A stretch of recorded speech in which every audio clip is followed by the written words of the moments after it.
On 21st July 2021, 84 Hiroshima Black Rain survivors got a groundbreaking victory at Hiroshima High Court. The court ordered government to designate Black Rain survivors as official hibakusha and provide state health care like other hibakusha. The government ignored their suffering for 76 years and excluding them from its aid regime set up in 1957. The Liaison Council of Black Rain survivors groups petitioned local and central government for more than 30 years and finally appealed to the court in 2015. It took 6 years to win.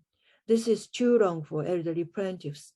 19 passed away during the trial, but this victory will save estimated 13,000 survivors in Hiroshima, other than plaintiffs. It is certainly great local news, but I think its implications are also global. Here, I explain how Black Rain survivors have been excluded from the state aid regime and how their experience was denied for half a century. Then I discuss the meaning of this achievement and its possible global impacts. The atomic bomb medical treatment law was enacted in 1957. This was the first state legislation supporting atomic bomb survivors.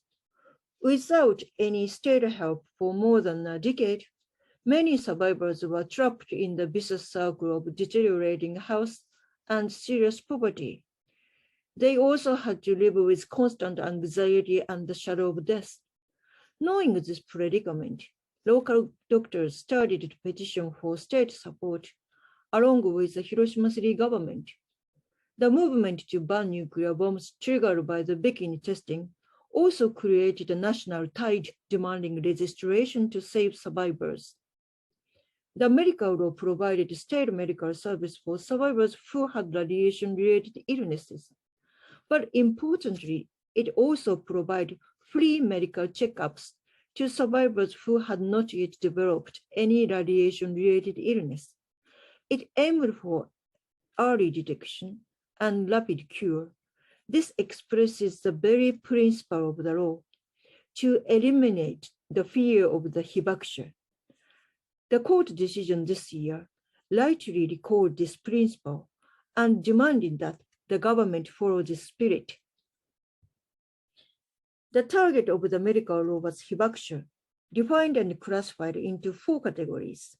These were carried on into the atomic bomb survivors support law enacted in 1995. Category 1, direct hibakusha.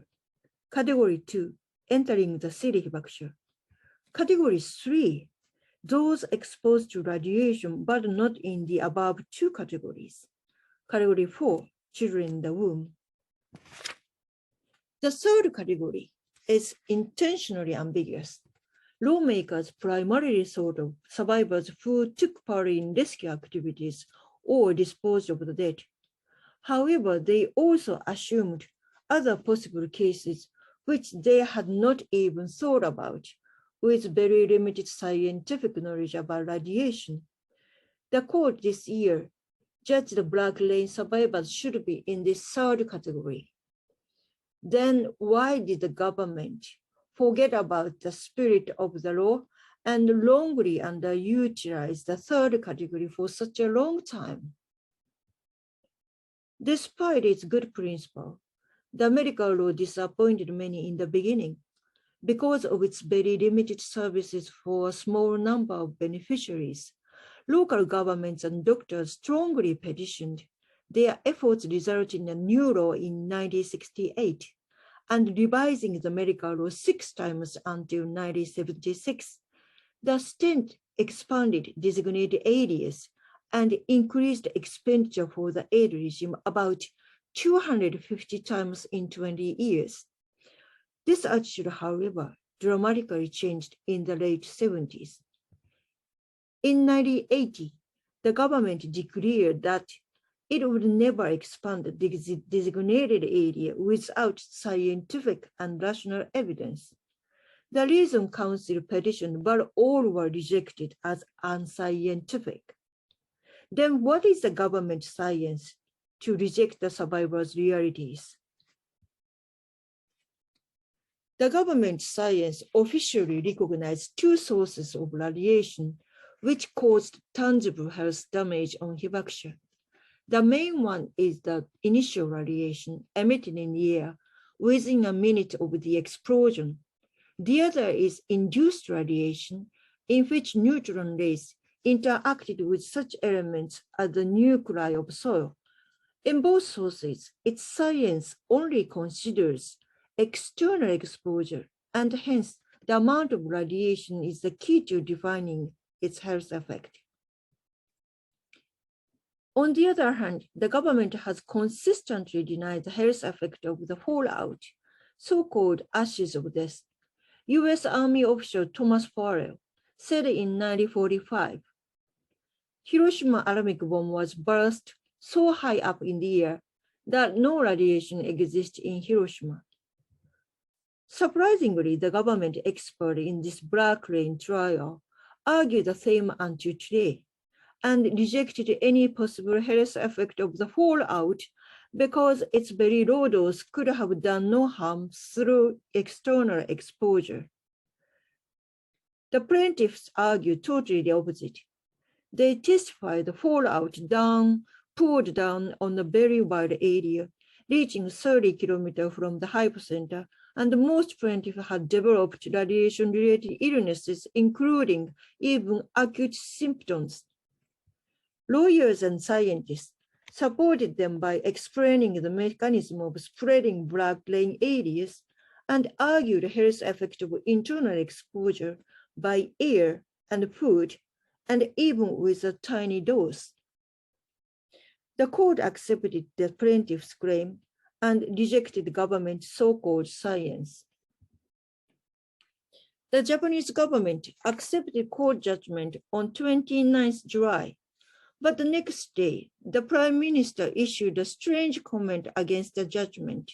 Quote, "The government cannot admit health effect of internal exposure regardless of the scientific dose estimation, because this is contradictory to the philosophy of the Hibakusha aid regime," unquote.